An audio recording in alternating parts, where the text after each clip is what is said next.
Welcome to the WakeUp Show. I don't have any sound in my ear. What's that? It's early morning here in Norway. I've got my coffee on a Monday. At Monday, actually. Today's episode is gonna be about success.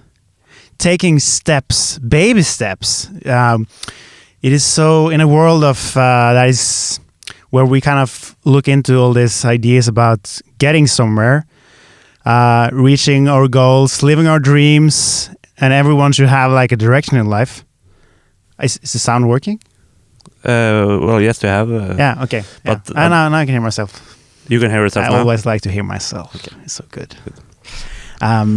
Yeah, so in all of this struggle that we have to reach somewhere, we're going to look into the beautiful stuff, which is about making small steps instead of getting lost in the big world out there. And today, Ulf is not in studio, so I have to do all the things that Ulf is really good about to do. So we have our Patreon. This is the place where you can support our work. You can be a part of the community and contribute with some cash monies so we can do more of this stuff for you. And we have some guests today as well. And Christian is here. Welcome and thank you for helping us out, Christian. Now you can hold the paper. Okay, yes. I'm holding the paper. Like yes. This. Yes. Hello, my name is Christian Jensen. Welcome. I'm tired. Yeah, like Christian is so amazing that even though he overslept, he's still here helping us out. Isn't that cool? So thank you for that, Christian. And we have also a guest from not here, from Copenhagen that we're going to talk about later in the show. But now, Fred. Welcome. Hey. We were literally running into the studio at 1 minute before the show started, but we made it. And we locked ourselves out. Yeah, and Christian had to open up for us. So yeah, how are you? I'm good. I'm actually suppressing my tiredness. Yeah. I don't feel it. I didn't ask if you wanted a coffee. No, I shouldn't have one because then I suppress it even more. Okay. And then it'll backfire sometime at 5 o'clock. Did you hold your paper? Yeah. Spiritual philosopher and YouTuber. What is that? Those are your words. Yeah. I just made them up. I've contributed. I mean, I went to they're a school. inspired by your work, the words. Yeah. Thank you. Well, you're welcome. It's always been very thoughtful about my existence, and that started when I was very young. And then in school, some people called me the philosopher because of that. You like to think. I like to think. I mean, yeah. And now I try to let go of the thinking. Thinking about it? I'm thinking about that. That's good. So when the topic of this episode came up, you came to my mind. It would be cool to talk to this successful from zero to hero guy. Yeah. What is the from zero to hero to zero? Yeah. So from zero with the letters, like ZERO, to hero, to zero as in the number. What's the difference? Zero was a loser. I mean the letters zero. Yeah. And the number zero is a nothingness. I see. Are you impressed? I'm a bit impressed. So because so the topic of this episode, progress and making steps towards progress. Like I've known you for a while, for some years, and a lot of our conversations has been about this reaching goals, making dreams. So that's one aspect of it. Yeah. The other aspect of it is this spiritual dimension, which it can seem like you have to let go of all that. And the interesting part is what's left. Yeah. So yeah. What are you doing right now? What's going on in your life? I'm always the question. I said to my father yesterday, I'm so bad at going back in time and telling people what I'm doing. But now the focus is to, I don't know what kind of language I can use for this, but it's a lot of meditation going within. I feel like the well-being is very good. Yeah. And just waiting for my business to reflect how good. So you're waiting for I it am. to manifest. Yeah. Without any work. Yeah. Preferably. Yeah. So that's why. Yeah. So then just wait. Yeah. And a meditation cushion and then see what happens. Yeah. I have heard that the cushions need to be in the right color for it to happen the right way. Yes. Yes. And they need to do all the work for you too. Yeah. Which I'm gonna get a cushion like that for Christmas. Yeah. Sounds good. Yeah. It's okay, so if I go a little bit back to my life and I see I used to run a business and I had some people working for me. And I had all these big ideas that if I just reach a certain level of success, then there is something magical going to happen. And the thing that's going to happen is that I'm going to be free from all kind of burdens, and I'm going to have enough money. Yeah. And I'm going to have like my like me and Christian talks about, the EMDB profile is going to be so long and so cool that I've worked on everything that matters, everything that people can validate that, oh, you're really good. You can get any job you want. Hey. And I've reached all of that. Then what? Then I don't know. Then I'm going to be in the smooth place where everything is potential and nothing happens. Yeah, right. Because then I won't be triggered by anything. Yeah. So that's my starting point a few years back, and moving towards that, it's been in the beginning phase. It was really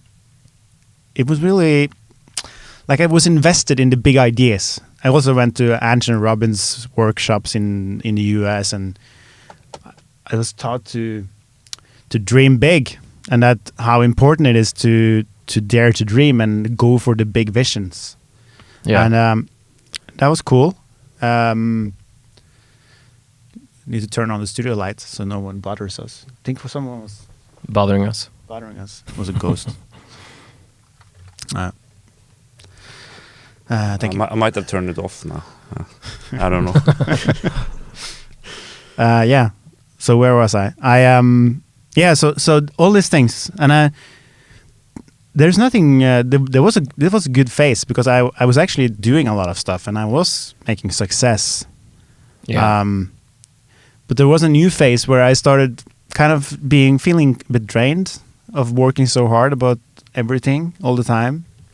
And there was something missing, and I don't know where I'm going with this, but it's like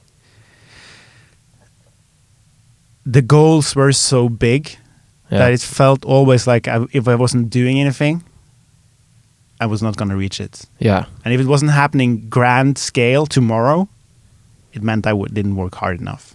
Yeah, and you always had that guilt feeling. Yeah, and there was a guilt feeling like, hammering I'm not good enough yet, but I will be when this goal is reached. So yeah.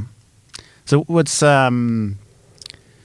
what's your story on, like, do you have a parallel story or like a other kind of journey on that for your life? Yeah, I think that story goes on still in the background today, but I think it's losing weight as far as I look into it. As long as I look into it, keep an eye on it. How do you look into it?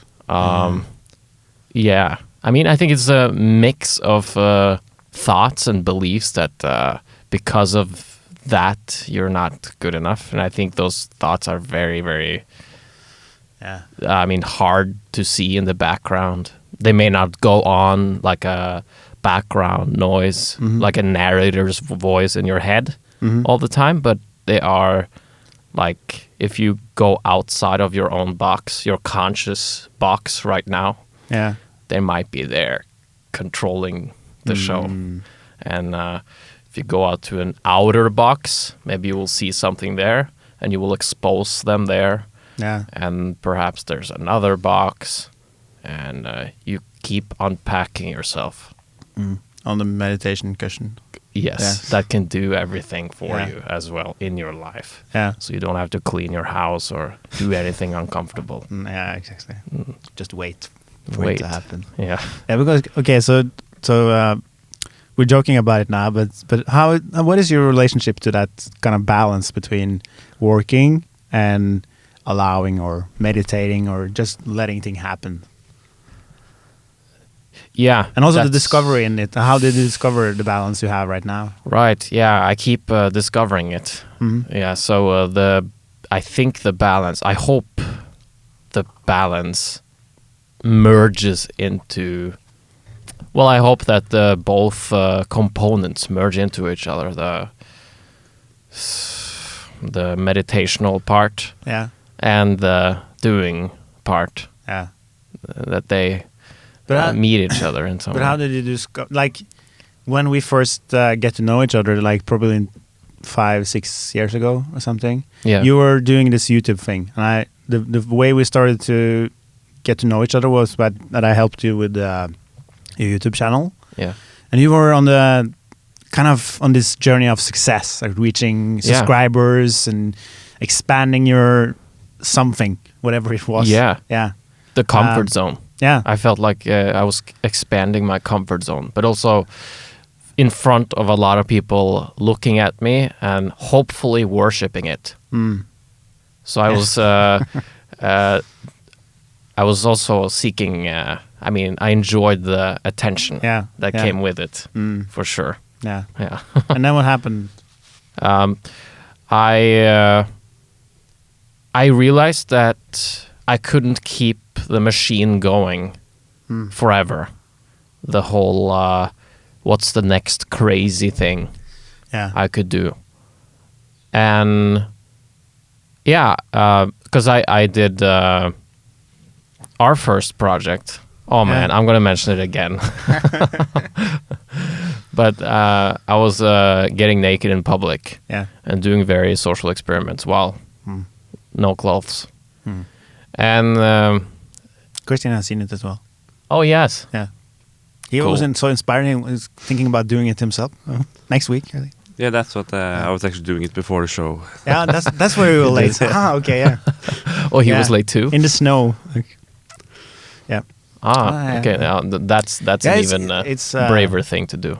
It's really nice that we actually started this live at 7:00, even though we were running to get into the studio, and Christian overslept and you were late, and but it still worked out. It's good. And I think that's because you thought it was so important to be on time. When I do things like this, I'm usually at least or around 2-3 minutes late. So I'm more late than most people showing up on But the thing is webinar. that when you have scheduled a Facebook event or a Facebook Live, it actually starts when you schedule it, regardless if there is something there or not. Yeah, right. Yeah. So that's why it's a good thing to be there. Yeah, because because on webinar, my software, it says soon starting. But here you have just an empty chair. And they're going to be like, oh, they're not here today. Yeah, we should just put a poster on the share. And Yeah, I'll be there in a few minutes. yeah, or Yeah. just a program. So I interrupted you talking about something. Yeah, well, I am still hurt by that. Okay. Yeah, I'm very that's why I'm sorry, smiling a Fred. little less. Yeah, I'm very But sorry. so I was doing the stunt, and people watched it. I felt, adrenaline rush, excitement from that people watched it. I felt accepted, and even the unaccepting attention, which there was actually not that much. Yeah. Actually, I mean, 90% positive, but still, created a kind of an ego or a running, I kept chasing these sensations. Yeah. And kept doing stunts and pranks and social experiments, and then I found myself on a fence in North Brazil on a football stadium during the World Cup 2014. Yeah.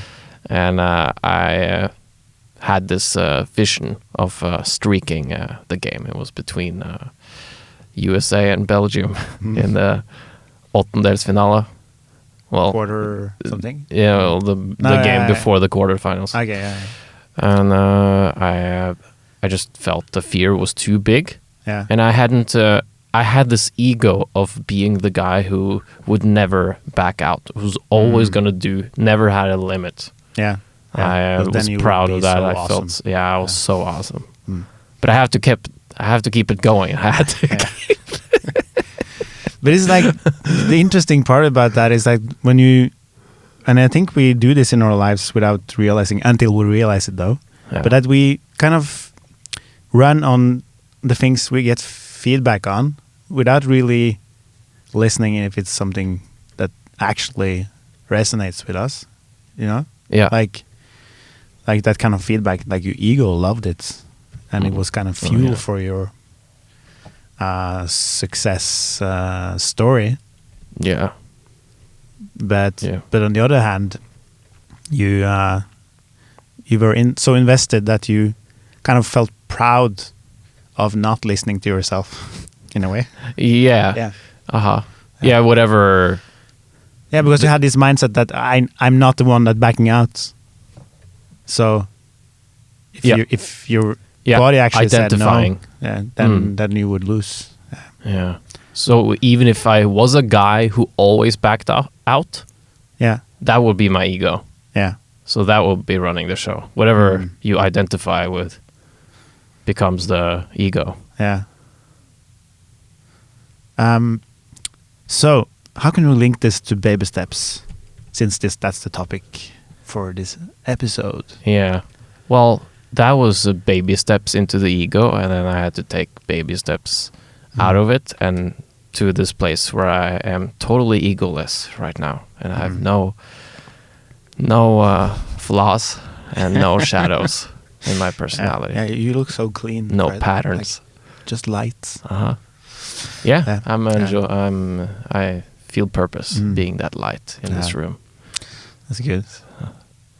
That's good. Okay, so I think we can watch. Ulf is not here, but he's also here in spirit, but also in video.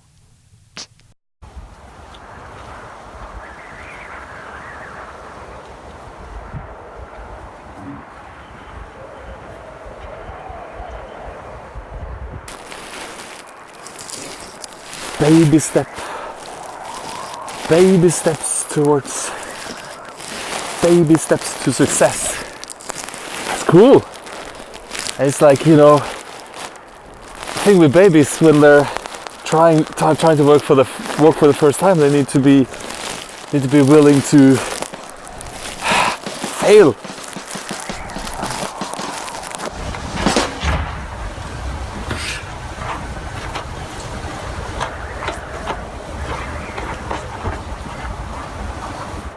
You might even be. You have to be willing to try many times actually to get those steps a rocking.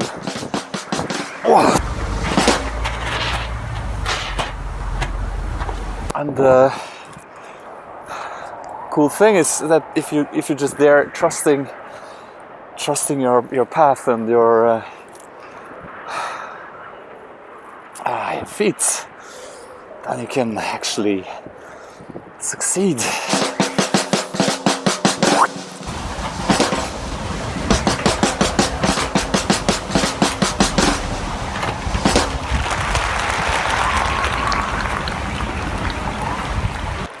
That's what we're talking about, yeah?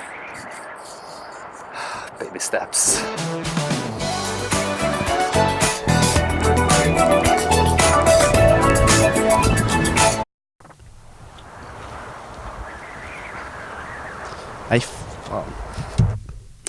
Hello. Technical problem. All right, baby steps. That's okay. Yeah. What do you think, Fred? Yeah, I think Ulf did a very good job landing. Yeah. Multiple times even. Yeah. I think it was 5 times in a row. And we should give him a real applause, I think. Woo! Yeah.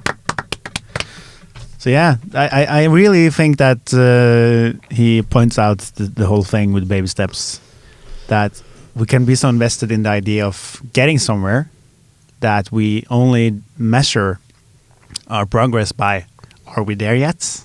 And invested in that idea. And if we're not, we can even feel ashamed, or like we should be better. Like this Wake Up show is completely failed now because Christian did a mistake. Yeah. I'm sorry. So we can just, we shouldn't do this. We can go home and feel sorry for ourselves and try again next life or something. Yeah, or just go out of consciousness. Yeah, and just not cease to exist. Yeah. That's the best part. Yeah.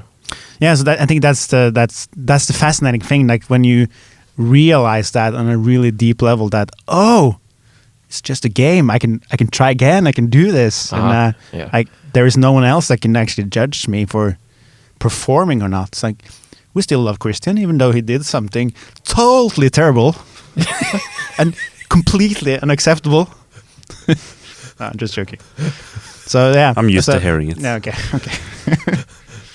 No, but I think that's the beautiful part of it, is like, who cares, Like something happened and we learn from it and we do something better next time. You don't learn from it if you don't know what happened. That's another part. Good feedback there. Yeah. I kind of loved the way that happened and the way Christian reacted. Technical problem. Yeah. But all right, we have a guest with us that's not in studio. She is in Copenhagen, and since we are not, totally into the new technology yet, I have to hold the name on paper because Ulf loved it so much to have papers.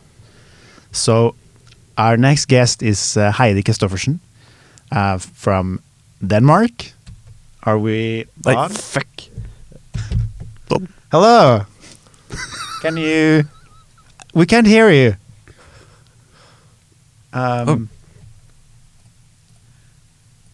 You have to repeat because we didn't hear you, Heidi. Just say good morning. Good morning. It's so good to have you on the show. Welcome. Thank you. Thank you for inviting me. So we're talking about baby steps, and I forgot to introduce your title that is on here: Peace Pilgrim and Love Warrior Spirits. I love that title. I do too. Yeah. So we've been talking about having you on the show, and I met you first time a few years ago in Denmark. We worked together on an event, spiritual event, and it's really great to have you here. And you talk about something really interesting that I want to know more about. What is it?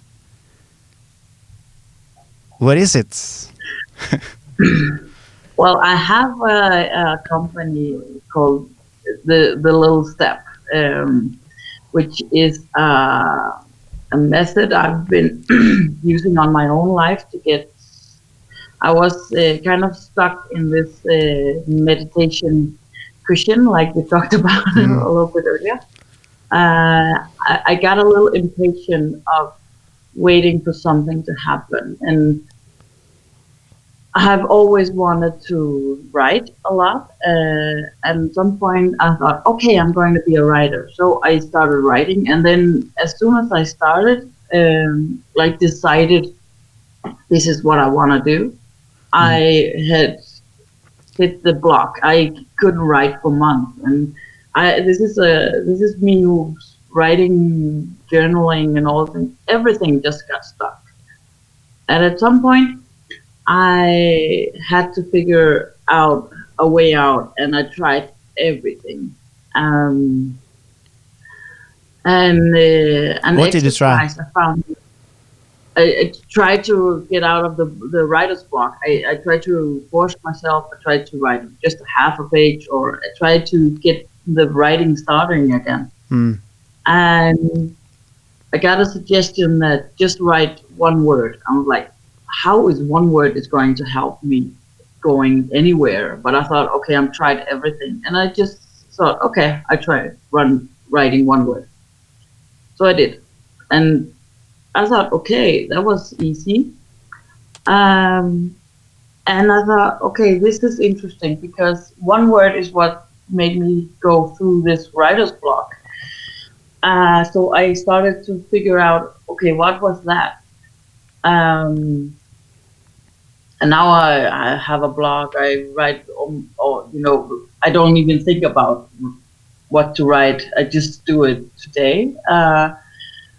What happened is that I found a way out of my mind is blocking me, and that is where my journey has taken me to. Is a method that always works for me, at least, to get out of my own way. That's kind of the whole idea, and that is by taking very small steps. So you trick your brain into going even though it doesn't want to. So that's, yeah. So how do you, like, what does that mean in a practical term, like, or a sense that you're taking as small steps as you can, or how do you, what is the approach that you use to go into that? The general thing is that you have to take a step so tiny that your brain doesn't recognize that you're changing. That's what happened when I started writing only one word. My brain didn't even notice I was writing before I actually did. And taking all, like, what I do is I've taken that one little step and amplified it. So, for instance, if I wanna go for a run and I don't like running, I just wanna exercise or anything, it's too big from going from my couch to go out for a run. My brain is like, have so many excuses. It has all the good reasons not to. So the thing is to do a thing I can do without thinking too much about it. It has to be a step so tiny that I cannot help but having success. That could be putting my shoes out in front of my front door. That's it. That's my first step. Yeah.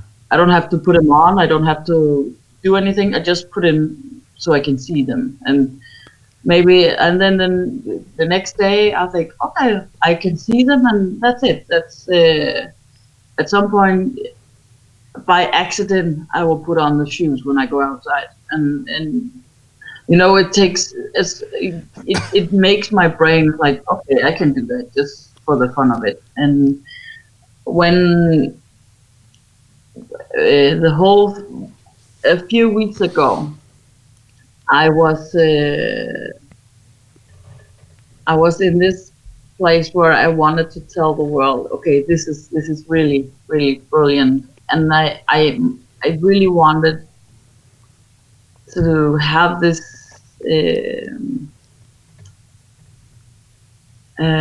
this part where I want to know why it helps, why it works.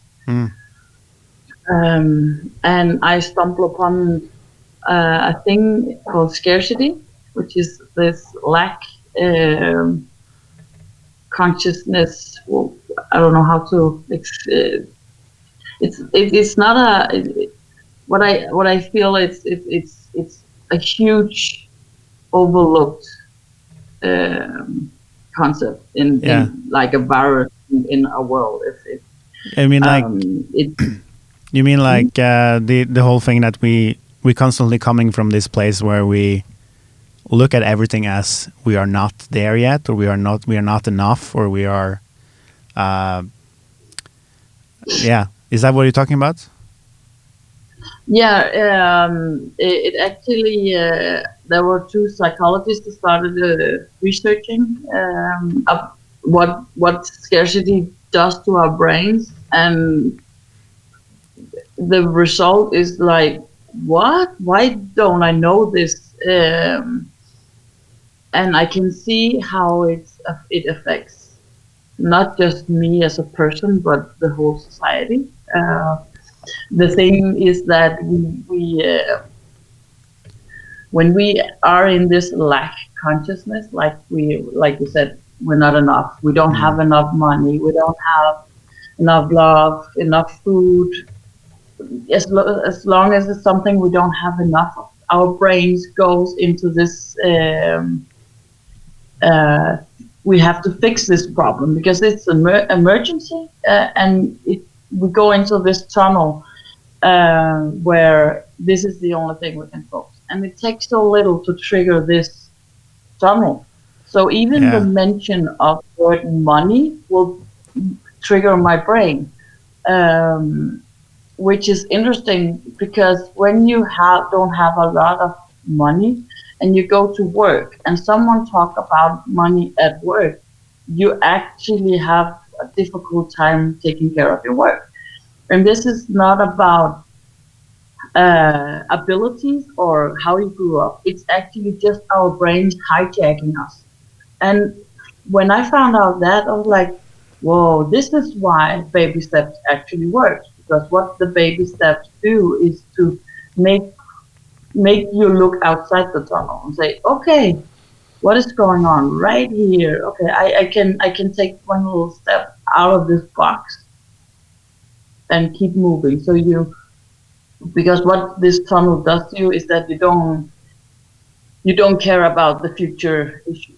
You only care about the present moment, and this makes us overlook a lot of important details in the daily life, and that is why for me it was like finding the missing ingredient in what I am doing is like, oh, this is why it's so important to meet ourselves in a more compassionate way, because we need our mind to calm down.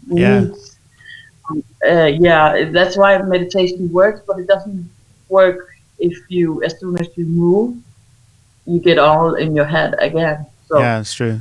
Yeah, but it's like that's what's come to my mind when we talked about the whole process of putting the shoes out in front of the door. All these small steps, like to me, when you talked about it, it just sounds like taking care of yourself, being kind to yourself, instead of making every challenge about how you should have overcome some big step that you just make unnecessarily. What's the word? Unnecessarily. Yeah, hard for yourself. I can't even repeat that word. but also when the example with the tunnel is like one example that I like really well is that this whole thing when you're steering a car and you don't want to hit the pole, the lamp pole. When you focus on the lamp pole but try not to hit it, it's like your eyes are directly towards it, and you are reaching the point where you focusing at. And what we do so often in the scarcity mindset is that we focus on something we don't want, and the whole system helps us get to that point we don't want. We kind of get hijacked by this whole mechanism. And that's it's really interesting. And that's like, the interesting part of it is like you can even trick yourself to think you're not doing it, because you, like, okay, money as an example. If every decision you make is based on how you do not have enough money, or how you need to figure out a way to have more money, and you create all the rules in your head is based on the money formula. You're not even connected anymore to what you actually want. You're just calculating how you're trying to get to somewhere based on an idea about money. And it's just so fucked up, really. But I think that what I really, really want all your listeners to get out of this is that it's just our brains messing with us. And what I've come to realize by getting this insight is that it's easier for me to meet myself with compassion when I know it's just my brain is hijacking me, and it's not doing it because it want to ruin everything.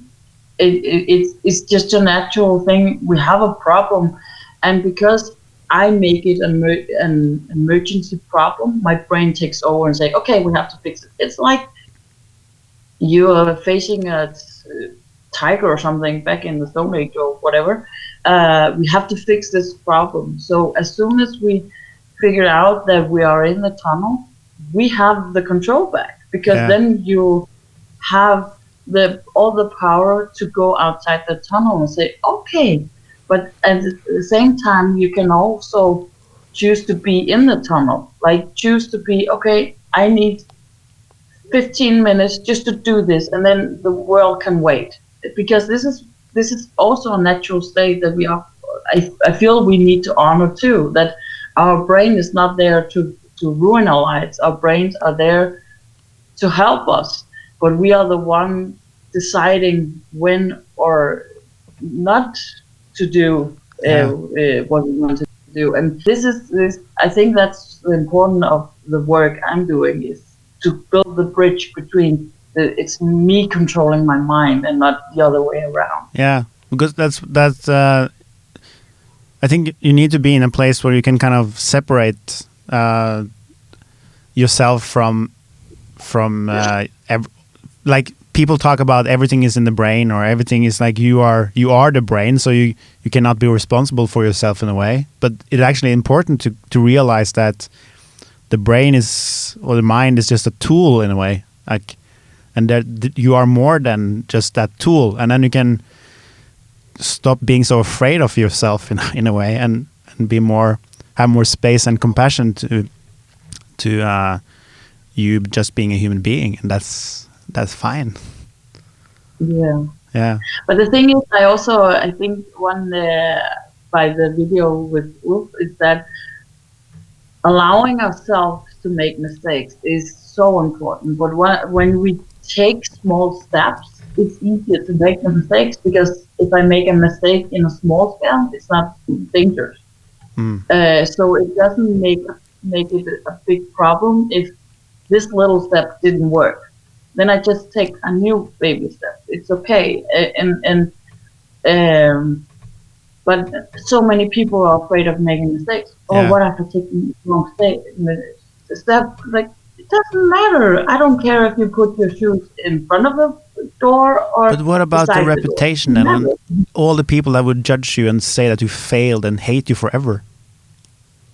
Yeah, exactly. Yeah, including me. I was like, oh, I'm a failure. Like, and I think the best place to be in is to be our own friend, instead of. I don't want to be a part of the choir outside that are judging me for not reaching my goals. Because when you look at me from the outside, I know that most people are like, well, she's just sitting around at home not doing anything. yeah, you think that at some point, maybe you're right. I don't care, because what I feel is I have this connection with who I am, what I'm supposed to do. And maybe it will take more than this lifetime to achieve it, but it doesn't matter, because I'm with myself all steps on the way. And this is where I found that these baby steps are so magical, is that I can be there. I can embrace everything I am in this journey, because every time I take a step, I'm like, okay, this works. This doesn't matter, because it's so tiny that I don't lose myself in the process. Yeah. And that is really, I think that's more what the society and the people in it needs, is to be more present. And still, because there's a lot of people present, but they don't do anything, like on the meditation cushion. And we need all these beautiful people to get out there and help change the world. And that is one little step at a time. Yeah. Yeah, I really like the approach. So, is there because do you have like a web page or something with your, but maybe it's in Danish. It's in Danish, yeah. But what's the address where people can find you? It's called thelilleskridt.now. .nu. Which is like the small step or something in English. Yeah, small steps. Maybe it works with Google Translate. Who knows? Well, when I speak about it in English, I normally call it. It takes a little because it's only the focus on doing what little it takes to change your life, and it doesn't matter if it's a physical thing or a mental thing or emotional thing. When you decide to change, your brain is like on high alert. But when you do it in a small scale, it's like just alert. And and when you start asking yourself question, okay, what can I do right this minute? You take control, but you're still inside the tunnel. And I think it's important to respect that we do get in the tunnel, because the whole society is infected by this lack consciousness, and it's not. It takes more than one attempt to get out of it. So to accept that sometimes we get in the tunnel and meet ourselves with, okay, I'm here. What can I do to do different than if I were not in the tunnel? Yeah, yeah. We have to move on with our program here. But one question first is like, how do you recognize when you are stuck in the tunnel? My best advice is to look for gratitude, because one thing that doesn't work in the tunnel is gratitude, and because gratitude only makes the thing worse. So when you feel like gratitude doesn't work, you're in the tunnel. Yeah. Gratitude. It's like the thing that people hate when you're not ready for it, but it always works when you actually are ready for it. Yeah, it's the thing that loosens everything up, and you can kind of find back to the real deal. Yeah. The thing is, when you're in the tunnel, you're in such a high alert, so you need some sign or something. You need something to make you realize you're in the tunnel. Otherwise, you keep moving. And one thing I've noticed is that gratitude just doesn't work, because every time we're in the tunnel and you try to think about the thing you're grateful for, you will just magnify the thing you don't have. Yeah. And this is how I recognize when I'm in the tunnel. It's like, oh, gratitude, because gratitude is one of the most powerful things you can do, but when it doesn't work, that's the tunnel working. Yeah, great. Thank you so much. It's good having you on. And if you wait a little, maybe if you are just staying there, maybe I ask you something before we end. But we have to move on to back to Fred. What do you think, Fred? What is your kind of tunnel vision when you get stuck in that? For a long time, I thought the word tunnel vision was a good thing because it meant focus. But it's a negative word, right? And well, you have given the meaning right now. Does it need to be negative? Yeah. I like tunnel vision as a like a focus. Complete. Don't lose your sight of the goal. Yeah. But I remember I did my studies in California. Met a guy, and he taught me this strategy called the Kaizen strategy. That's a word in Japanese. Isn't that what you're talking about also, Heidi? Yes. That's what made my writer's block go away. It was Kaizen that started it all.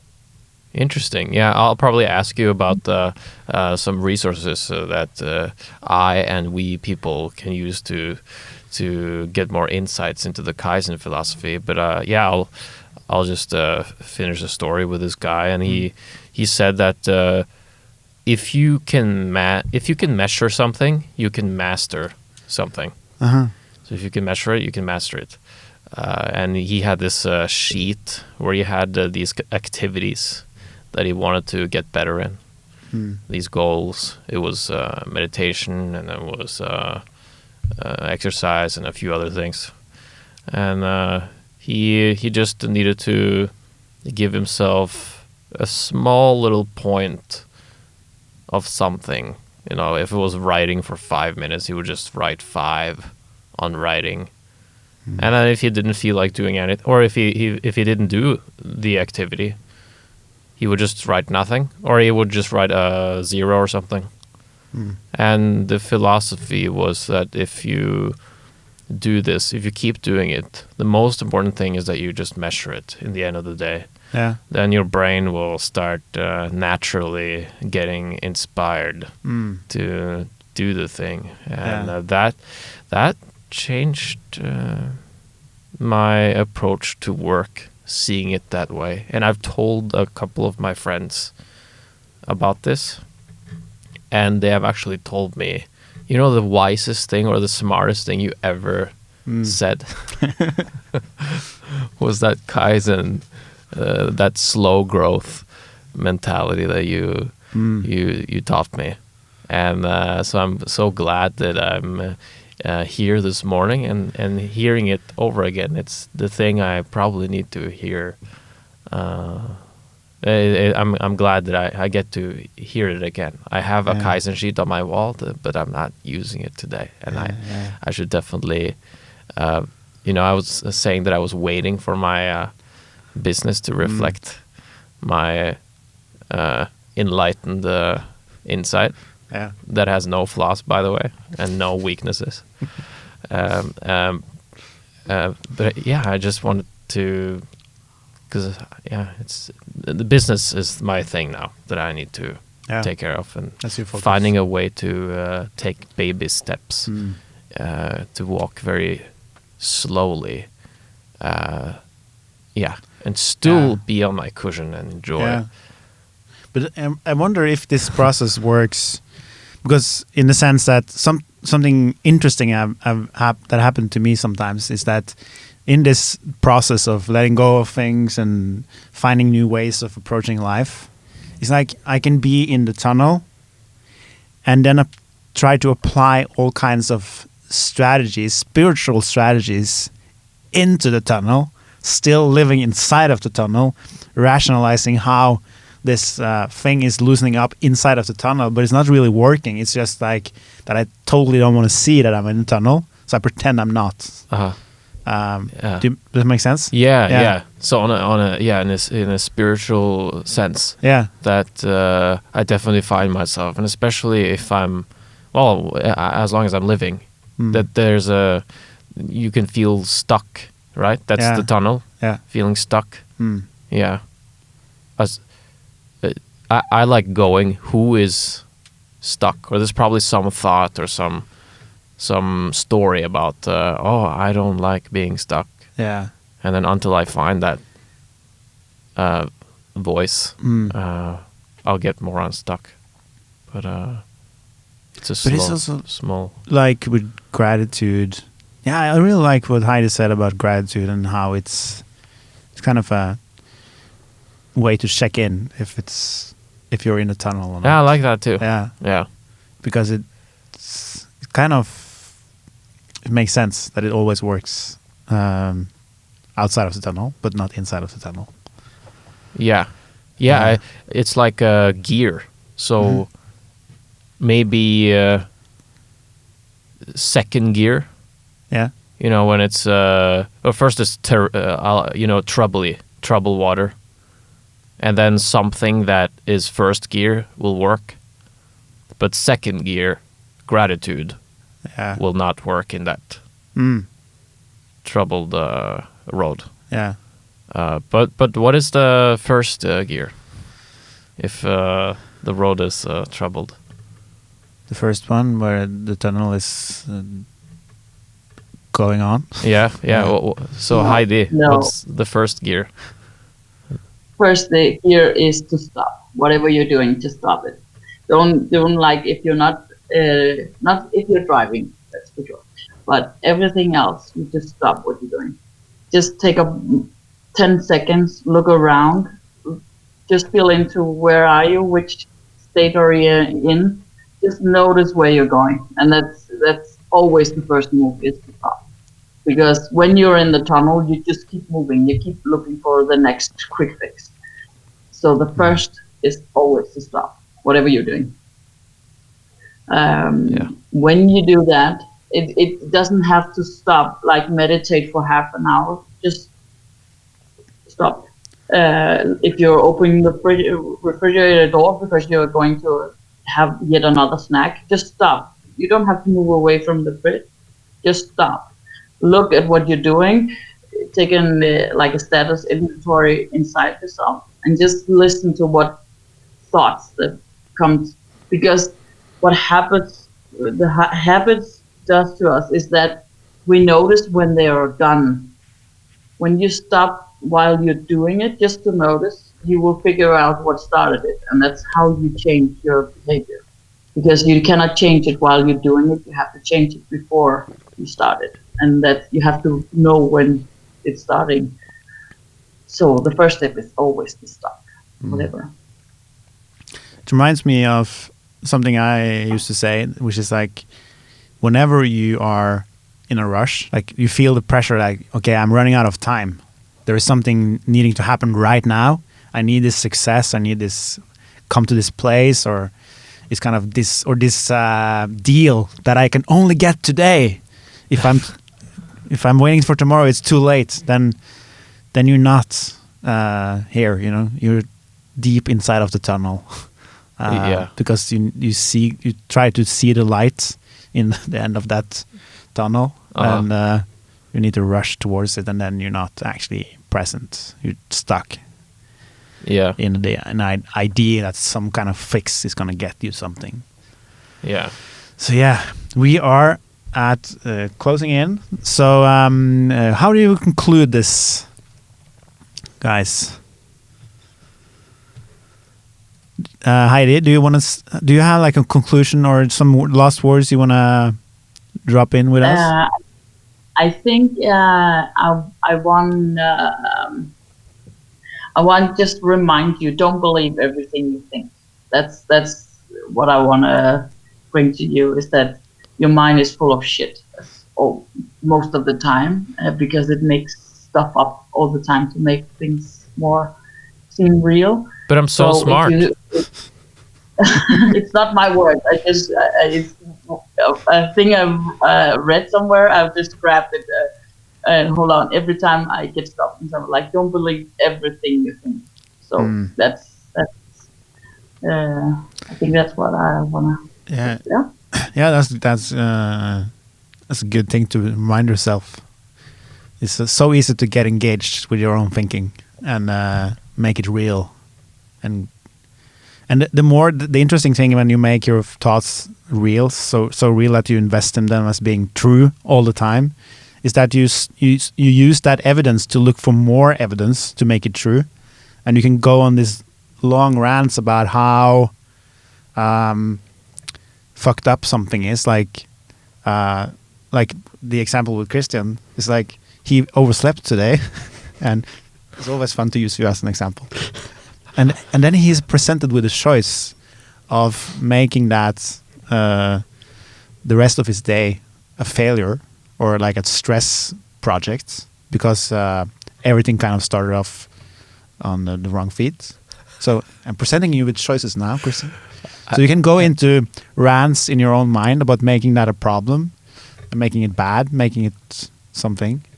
Or you can just realize, I'm not saying, I don't know what's happening inside of your mind. I'm just using it as an example. Hope that's okay. Christian is like, getting a rough beating. Maybe I should also take some of it because I totally deserve a good, probably more of it. Yeah, but it's okay. So let's before the show. The example I want to present is like what we do when we get invested in our thinking is that we kind of start believing in something, and then we make up news stories about how it's a bad thing or how it's important, and like then you get kind of stuck in it. And like an example, you can start your day off in a bad way, like or you overslept or you are getting late to something, you have to run to get in the studio on time, like Fred. And if you have made a decision then that okay, that means life is not well right now, then all you look for the rest of the show or the rest of the day is how the world looks bad. Yeah. And then you will find it easily. But yeah, so what's your conclusion about this whole thing? I would like to know where we can Heidi, do you have a book that you would recommend about this, for instance? About the lack, I have all kinds of books. About the scarcity, there's a book called Scarcity, that is amazing. I would highly recommend to read that because it changed my life. Is that about the Kaizen method? I mean, the baby steps, or is it about the? No, that's about the tunnel. That's I think the baby steps. It's the Kaizen thing is there's also just a book called Kaizen. I don't remember the author, but it's just a small green book that's in Danish. But what I've learned is that the scarcity mindset is more a topic to go into than the Kaizen, because the Kaizen just makes more sense when you know why you need it. Okay. Okay, so we need to. We're gonna watch a video with Ulf before we close.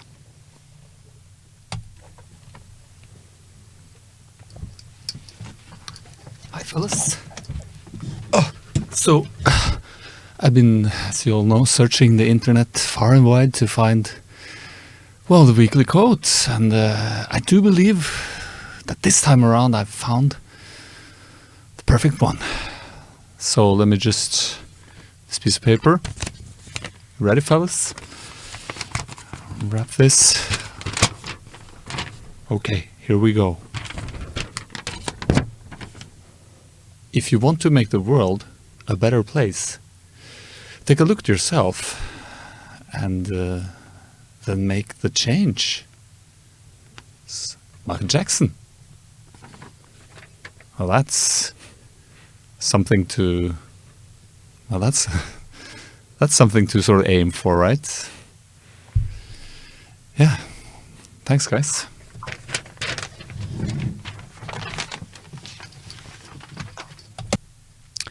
Thank you, Ulf, for always finding a new inspiring quote for us. You hit it every time. We are at the end. I want to say thank you to you, Heidi, for joining us from Copenhagen. Thank you for inviting me. That was a very interesting talk. Yeah, it was lovely. Looking forward to next time. And thank you, Fred, for being here with your smiling face. Thanks It's always for a pleasure. having me on. I really enjoyed this. And okay, so we are at the end. I want to remind you guys about our Patreon page. Here you can join us, support us, and make sure that we take this to the next level. Until next time, have a good week.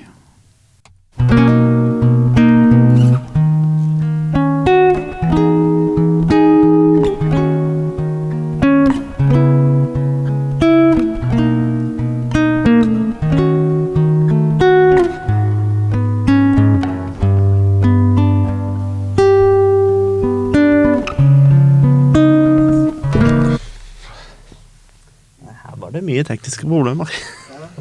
Jeg så en sånn der drypp av den gjesten. Jeg vet ikke hva som skjedde der. Stoppa nå. Den vignetten.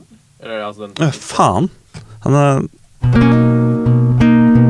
I see them bloom for me and you, and I think to myself, what a wonderful world.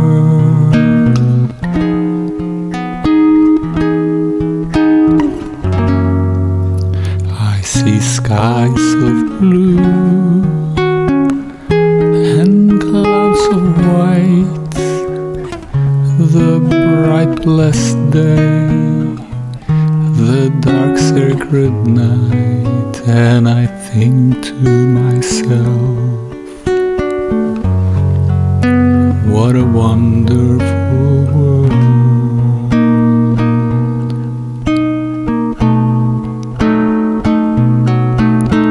The colors of the rainbow, so pretty in the sky, are also on the faces of people going by. I see friends shaking hands, say, Vanligvis så... Se, faen, skjedde det? I watch them grow, they'll learn much more than I'll ever know, and I think to myself, what a wonderful world.